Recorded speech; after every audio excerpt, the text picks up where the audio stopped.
Hey, what's up guys, my name is Brad, welcome back to the channel, welcome back to another Duel Links video.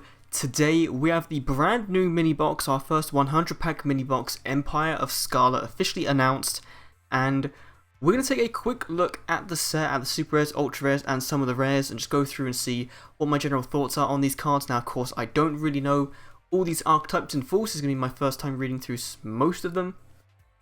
But the set does seem pretty cool, maybe not having the biggest meta impact, but it seems like a fun set regardless. So without further ado, let's get into the set, starting with the cover card, Vampire Scarlet Scourge. This is a level 6, 2200 attack, 2200 defense. If this card is normal or special summoned, you can pay 1000 life points, then target one vampire monster in your graveyard, accept itself, and special summon it. So that's really nice. You could potentially summon back the monster you just tributed off for Scarlet Scourge, which is really cool. But it can't attack this turn, that's a fair cost. I mean, the 1000 life points is also a pretty big cost, but not being able to attack is kind of okay. If you didn't know the vampire strategy in the TCG, where this is from Dark Saviors, this relies more around Xyz summoning, which is why some of these cards might seem a little bit weird to you guys, that they are using a bunch of life points to summon themselves out and then changing levels or having certain weird restrictions on them. That is why. So, at the end of the battle phase, if this card destroyed any monsters by battle, you can special summon them from the graveyards to your field. Now, this is pretty decent. It's kind of like Red Eye Zombie Dragon, except Red Eye Zombie Dragon does it as soon as it finishes battling, so you don't have to wait until the end phase of the turn, or to the end of the battle phase, sorry. But at least it means that you're building up your field to a point where you don't have to kind of worry about your opponent's next turn. You can probably be able to survive a little bit, which is nice. As a boss monster, this is kind of okay. Next, and I believe, don't know why my thing's not working, it should be working with the arrow keys. Now it's working with the arrow keys. There we go. We have Inzektors Centipede as the second of 3 ultra rares. Once per turn, you can equip one Inzektor monster from your hand or graveyard to this card. If an equipped card is sent to your graveyard while equipped to this card, except during the damage step, you can add one Inzektor card from your deck to your hand. While this card is equipped to a monster, that monster's level is increased by 3, so again, these Inzektors are kind of like the same thing. I'm pretty sure they're meant to be used with Xyz summoning, or at least with synchro summoning as well, because you'd be making potentially level 3 a level 6, and then, having a tuner in the mix can go for a synchro summon. I can see why they're giving us these kind of archetypes that are now boosting levels, because they kind of want to promote synchro summoning as much as possible, even though the archetype does seem more suited for Xyz summoning. We've talked about Inzektors Centipede, I believe, in the most recent video we did, so not too much to say on that. But next we have Interplanetary Purpley Thorny Dragon. Jesus Christ. Level 5, 2200 attack, 1100 defense. If a monster you control is destroyed by battle or by card effect and sent to the graveyard, you can special summon this card from your hand. So my immediate thought of this was, oh shit, if you're against the highest and they play Domper, they use Domper's effect to kill something on your field, you can then summon this guy out, which is great. You get a nice 2200 point monster on the field, and that will do you for the majority of the hires apart from Dinah, which most of the time your opponent is going to pull out of their hand, which is kind of stupid. So I don't think this right now is going to be too good. However, it's also just destroyed by card effect in general, not by your opponent's card effect. So if there's cards in Duel Links that kill, they're destroyed by their own effect, you can summon this guy out and swarm the field with a even bigger 20-20 point monster, which is pretty nice. So definitely in certain decks this will see some play, but I don't think this is the best ultra rare we could have got. But again, it fits that mini box kind of UR standard.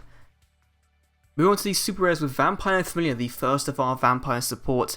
If this card is special summoned, you can pay 500 life points, add one vampire monster from your deck to your hand, accept itself. So again, works with Vampire Scarlet Scourge to special summon the monster. You can send, if this card is in your graveyard, you can send one vampire card from your hand to the graveyard or face up on the field to special summon this card, but it is banished when it leaves the field, and each effect is usable once per turn. So you can use each one in the same turn, which is really nice if you're trying to go out for a big vampire boss monster. But apart from that, it's a nice searcher. I'll give it that. It's a nice search. I don't know how useful it's going to be, but we'll we'll have to see. Next we have Vampire Retainer, again very similar to the last one, except this time it deals with spell or trap cards. So it literally just adds one vampire spell trap from your deck to your hand, rather than doing the monster thing. And apart from that, they're identical.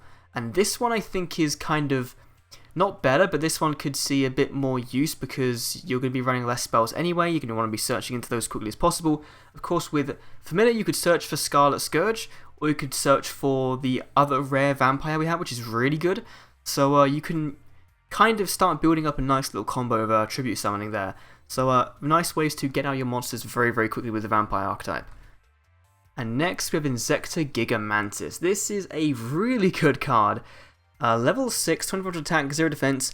You can target one face-up Inzektor monster you control, equip this card from your hand to that target.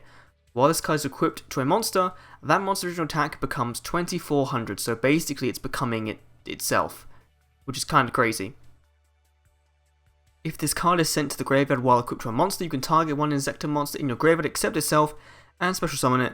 You can use this effect once per turn. So, again, like, I'm not too sure how easy it's going to be for these Inzektors to be, taken off the field. I don't know whether the meta right now is kind of running that kind of background. I mean, removal, at least, that they're running things like Hey Trunade, but that's going to return it to the hand. They're running things like Cosmic Cyclone, but that's going to banish it. So, most people, when they see like Noble Knights, they don't want to touch the back row because then you're just triggering a shit ton of effects. You kind of want to deal with the monster first, which is kind of the same thing I'm feeling with Inzektors. So, going to be interesting to see what you can kind of come up with this. Like maybe using like Cocoon of Ultra Evolution and a Metamorphosed Insect Queen would be a nice kind of build for this.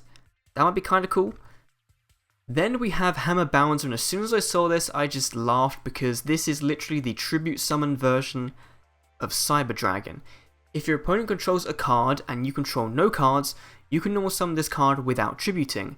If this card attacks an opponent's monster, as long as you control no spell or trap cards, your opponent cannot activate any spell or trap cards to the end of the damage step. So it promotes you playing a bit sneakily with your opponent, but it's also not great. And I think Bouncers are a new archetype. They're like a really small archetype in this set as well, so that's kind of cool. But this isn't going to see any play at all. Like, I really don't think it's going to see any play, because especially in Duel Links, you kind of, if you don't open with this card, then it's not going to see any play at all unless you just need it in a top deck situation. So it's not too great. And next, one of the OG classics from Star Deck Yugi back in the day, Wall of Illusion. This is going to be insanely tilting. If this card is attacked by a monster, after damage calculation, return that monster to the hand. So all I'm seeing now is a army of decks with Cypher Soldier and this, and Spike Shield with Chain. Obviously, Cypher Soldier has that defense boosting mechanic, and this has a pretty high defense combined with obviously Spike Shield with Chain, and then they're returning to the hand. It can then set up for your next turn to go for some nice KOs on your opponent. So this is going to be a very trolly card, and I'm honestly surprised it took this long for Wall of Illusion to come to Duel Links. I thought it'd be one of the earliest cards we'd get, but apparently not. So props to Konami for kind of like drawing this one out as long as they possibly could. And next we have Zaborg the Thunder Monarch, another Monarch. We still haven't got to the Mega Monarchs yet, we're still on the originals. If this card should be summoned, target monster on the field to destroy that target. Pretty self-explanatory, pretty decent, especially when combined with Mithra the Thunder Vassal. Of course, we've talked about her a lot. You can special summon this card from the hand. You can't do anything with the extra deck, unfortunately. And if you do, your opponent gets a token in defense mode, so that's okay, that token's going to die anyway. Then if this card is tributed for a tribute summon, you can activate this effect. You can tribute summon one monster during your main phase this turn in addition to a normal summon or set this turn. So one of the things you could potentially do, like if you were trying, because I've been playing with Cyberstyle Monarchs, in air quotes, basically Cyberstyle level 6 lockdown. So you could potentially go Mithra, you could go for the Firestorm Vassal, tribute one of them to summon off Jinzo, lock down your opponent's back row, go for Mithra, tribute her, summon something else, another big Monarch, get rid of a monster on the field if it's with a Zaborg or whatever, and then you can go in for some like 4k damage, which is crazy if you can pull that off. So Mithra will be a nice addition to any Monarch and tribute summoning decks in general. So pretty cool card, pretty cool card. Next we have some Vampire support. Vampire Kingdom, a spell card from like 2013, I think it was, so it's a pretty old support for vampires. Zombie type monsters gain 500 attack during damage calc only once per turn when a card is sent from the opponent's deck to the graveyard. Target one card on the field, send one dark monster from your hand or deck to the graveyard. If you do, destroy that target. So of course, you're going to be sending things like a Vampire Familiar to the graveyard to get their second effect off, whilst also popping a card. And since vampires, or these zombies in general, if you're playing things like Goblin Zombie, I think it is, you could use it with that. So Goblin Zombie would mill a card off the top of your opponent's deck, and then you'd be able to kill another card in the field. Really, really cool card. Not the best field spell. I believe Vampire's got a new field spell recently, which is much better in the TCG, but glad we're getting some support at least. Next we have Bashing Shield. This literally to me is just screaming auto duel. Equip into a normal summoned or set monster, it gains 1000 attack and they take no bad damage from attacks involving it, so really, really good card for you. Flash of the Forbidden spell is incredible. It's literally a Raigeki for Duel Links, which, especially in today's meta, is pretty good because activate only when all your opponent's monster card zones are occupied by monsters. Destroy all monsters on your opponent's side of the field. So, immediately you're thinking, for hires, they like to turn one, open the tits, and go ham. You could just kill them all. Amazonis, eventually you could just kill them all. And of course, with the hires, you've got the threat of Wiz, so you'd obviously want to run more than one of this in the deck, but this kind of seems like a card you just splash in of one of. If you do, this to me also seems like side deck heaven. If you're playing in any of like the MCS tournaments or any other online tournaments that support side decking, this seems like the perfect card for a side deck, just because you don't know what you're gonna come up with in your matchup. So pretty cool card. Definitely one I think is going to see the most play out of anything in this set, like in general. So that's really cool. And I believe that is it for the Super Res and Ultra Res. I'm going to try and keep this real quick. I'm just going to try and skip through some cards and go through them. But I want to talk about Vampire Vamp, because I think this is pretty decent. So 2000 attack, 2000 defense, level 8. Once per turn, when this card or a vampire monster is normal summoned to your side of the field, except Vampire Orchis or Vampire Koala. So I believe we have those two in Duel Links already. You can target one face-up monster opponent controls whose attack is higher than this card, so equip it to this card. This card gains attack equal to the combined original attack of the monster equipped to it by this effect. If this card is sent to the graveyard while equipped with the card by this effect, special summon this card from the graveyard. So she brings herself out, and more importantly, she gives the suck. Imagine having Dinah on your side of the field, on your opponent's side of the field, and you summon this girl. It could be by special summon from the effect of Vampire Scarlet Scourge as well. It doesn't have to be a normal summon. So, well, it does actually, I think. Yeah, it has to be a normal summon, so it can't be via her, but you can special summon out Vampire Familiar, then tribute those two for Vampire Vamp, take control of your opponent's Dinah, and then she becomes a 4,500 point monster on the field, and when she dies, if she dies, you get her back out again. Which is kinda crazy. So, she's really, really good. And I think Vampires are going to be one of those decks that isn't too competitively viable, but whenever you come up against it on the ladder, it's just going to be fun as hell to go against and try and work out what strategy they're going to be playing. So, really, really cool card. Then we just have a ton of Inzektor monsters coming into the game, as well as like things like Swallowtail Butterspy, like just a random, Zexal era card, which really doesn't make sense. Naturia is getting some new support as well. This one I think is going to be pretty decent. Naturia Horn Needle. When your opponent special summons a monster, you contribute one face-up Naturia monster you control, except for this card to destroy the special summoned monster. Hires anyone? Silent Magician anyone?